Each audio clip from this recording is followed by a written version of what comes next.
अस्सलाम वालेकुम जी। लाल लोबिया मसाला की बहुत ही मज़ेदार आसान रेसिपी लेके हाज़िर हुई हूँ। सबसे पहले हम कुकर ले लेंगे। कुकर के अंदर डाल देंगे जी आधा किलो लोबिया, 1.5 लीटर पानी। उसके साथ साथ 3 टमाटर ब्लेंडेड डालेंगे, 2 प्याज ब्लेंडेड डालेंगे। उसके बाद नमक, हल्दी, धनिया, लाल मिर्च क्वांटिटीज़ लिखी आ रही हैं, पॉज़ करके देख सकते हैं। अदरक लहसुन का पेस्ट डाल देंगे। उसके बाद आधा कप कुकिंग ऑयल डाल देंगे और फिर उसके बाद हम इसको तब तक पकाएंगे जब तक इसमें सही से उबाल नहीं आ जाता, पकने नहीं शुरू हो जाता।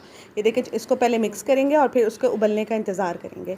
जब ये जैसे ही उबाल आ जाएगा, कुकर को कर देंगे बंद और कुकर को बंद करने के बाद तकरीबन 1 से 1.5 घंटे के लिए आप इसको पकाएंगे। आप देखते रहेंगे, मतलब 1 घंटे के बाद आप कुकर खोल के देखें, अगर तो गल गया है तो आपका सालन रेडी है और अगर नहीं गला तो थोड़ी देर के लिए और पका लें। ये देखें, मेरा गल गया था 1 घंटे के अंदर। ये देखें, बहुत ही मज़ेदार। इसको हरी मिर्च और अदरक के साथ गार्निश करेंगे। चावल के साथ खाएं या रोटी के साथ, आपकी अपनी मर्ज़ी है। ज़रूर ट्राई कीजिएगा। दुआओं में याद रखिएगा। मेरे चैनल को सब्सक्राइब कीजिएगा। अल्लाह हाफ़िज़।